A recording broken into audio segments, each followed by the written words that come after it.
پر نہ تو عورتوں پر حملہ ہوتا ہے نہ بچوں پر حملہ ہوتا ہے، تو یہ کیسے مسلمان تھے جو مدینے میں موجود تھے، یا کیسے مسلمان تھے جو کربلا میں موجود تھے؟ لہذا ہم یہ کہتے ہیں جو کربلا میں موجود تھے نہ تو وہ مسلمان تھے، جو مدینے میں در زہرا پر موجود تھے نہ وہ مسلمان تھے۔ تو پہلے ان کے ایمان کی دلیل لے کر آؤ، تب ہم سے بات کرنا، تب کہنا کہ خلیفۃ المسلمین بن سکتے ہیں یا نہیں بن سکتے ہیں۔ صلوات پڑھیں محمد والے محمد، صلی اللہ محمد والے محمد۔ بات میں سب دلیل لے کر آؤ۔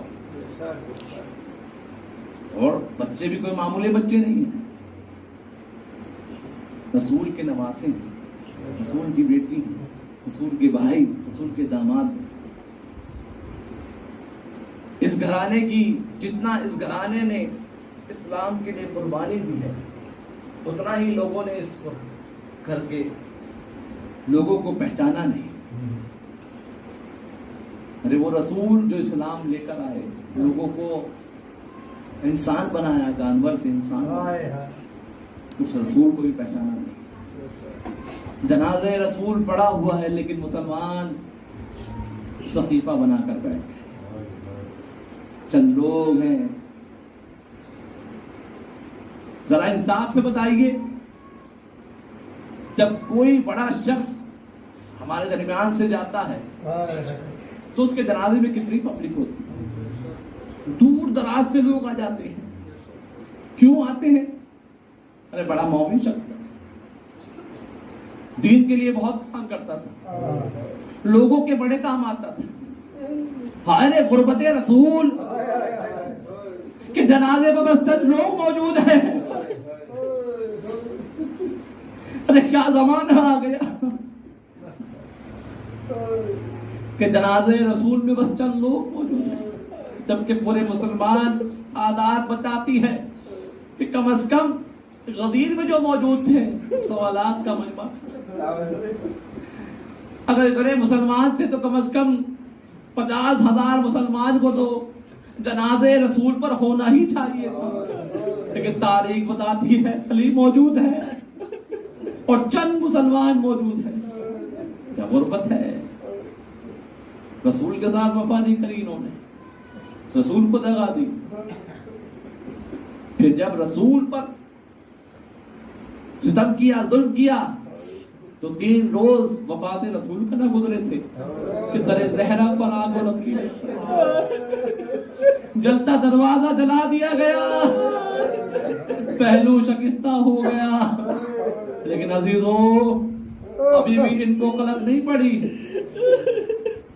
ابھی بھی ان کے یہ بے چین تھے۔ لہذا ایک منصوبہ رچا گیا علی کے خلاف، اور ایک عورت کو تیار کیا گیا، ایک آدمی کو تیار کیا گیا جس کا نام تاریخ عبد الرحمن ہے، جسے ابن ملجم بھی کہتے ہیں، اس کے باپ کا نام ملجم تھا۔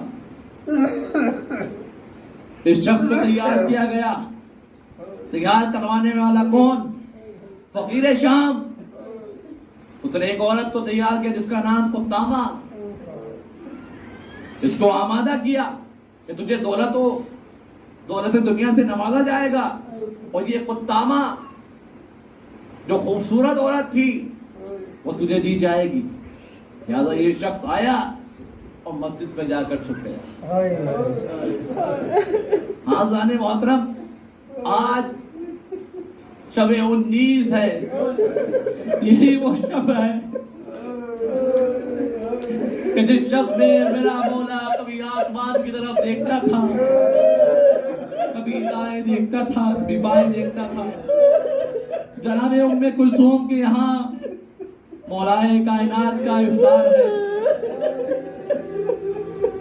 پوری رات بے چینی میں گزارتے ہیں۔